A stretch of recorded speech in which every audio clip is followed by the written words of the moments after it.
श्री शिवाय नमस्तुभ्यम। हर हर महादेव। बाबा घृष्णेश्वर महादेव की पवित्र धरा 12 ज्योतिर्लिंग में से 12वां ज्योतिर्लिंग श्री घृष्णेश्वर महादेव बैरूल में आप और हम यहाँ पर विराजमान हैं। बड़े आनंद के साथ बाबा का दर्शन किया। आज उस स्थान पर आए हैं जिस स्थान पर सुधर्म नाम के ब्राह्मण की 2 धर्मपत्नियां थी, घूष्मा और सुदेहा।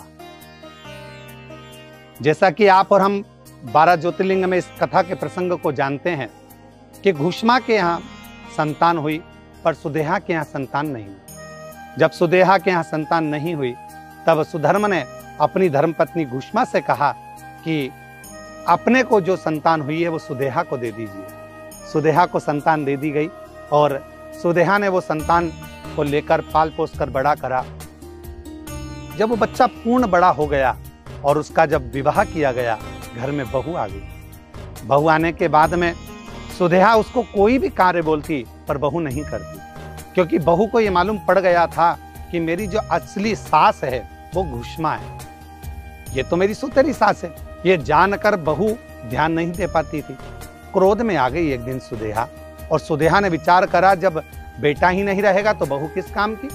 तो विचार कर कर जब पुत्र सो रहा था, उस पुत्र के टुकड़े कर कर उसने कपड़े में बांध कर एक इसी बावड़ी के अंतर्गत, जो घृष्णेश्वर महादेव की इस पवित्र बावड़ी का दर्शन हम कर रहे हैं, इसी कुंड के अंतर आकर उसने छोड़ दिया। जैसे ही घूष्मा का नियम था प्रत्येक सोमवार को भगवान शंकर का पार्थिव शिवलिंग का निर्माण करना, और पार्थिव लिंग का निर्माण कर कर अपने मस्तक पर धारण कर कर शिव नाम लेती हुई भगवान शंकर का उच्चारण करती करती श्री शिवाय नमस्तुभ्यम, ओम नमः शिवाय बोलती बोलती कुंड के पास आई।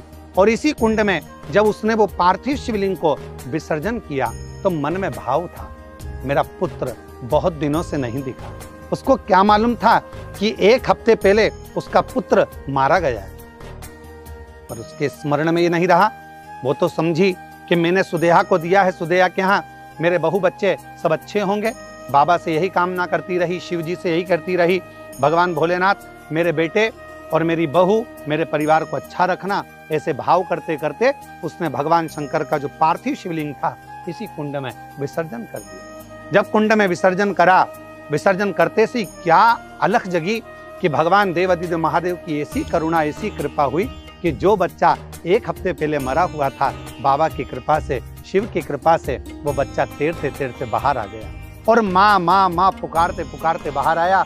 माँ को गले से लगाया। माँ, समझ में नहीं आया, ऐसा लगा मुझे कि मेरे को कोई अपनी गोदी में झेला हुआ है, और लगा तो ऐसा था कि किसी ने मेरे प्राण हरे, पर मुझे लगा कि कोई ने मुझे अपनी गोद में झेल लिया और आज मैं वापिस पुनः तेरे पास आ गया। ये शिव की ही कृपा है। उसी घूष्मा के बेटे को भगवान देवाधिदेव महादेव ने इसी कुंड के नजदीक में जीवित किया, इसलिए शिव जी का नाम उस घूष्मा के कारण घृष्णेश्वर महादेव हुआ।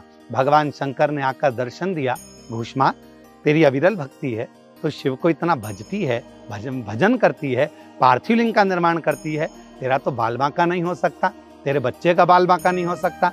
इसलिए इस कुंड का जो प्राचीनता है जिसका हम दर्शन कर रहे हैं, ये कुंड घृष्णेश्वर का ये निर्मित कुंड ये हमको बता रहा है कि अगर आपका विश्वास एकदम प्रबल है, पक्का है, तो आपका बाल बांका नहीं हो सकता। घृष्णेश्वर महादेव आपके साथ हर पल है, हर घड़ी है। श्री शिवाय नमस्तुभ्यम। हर हर महादेव।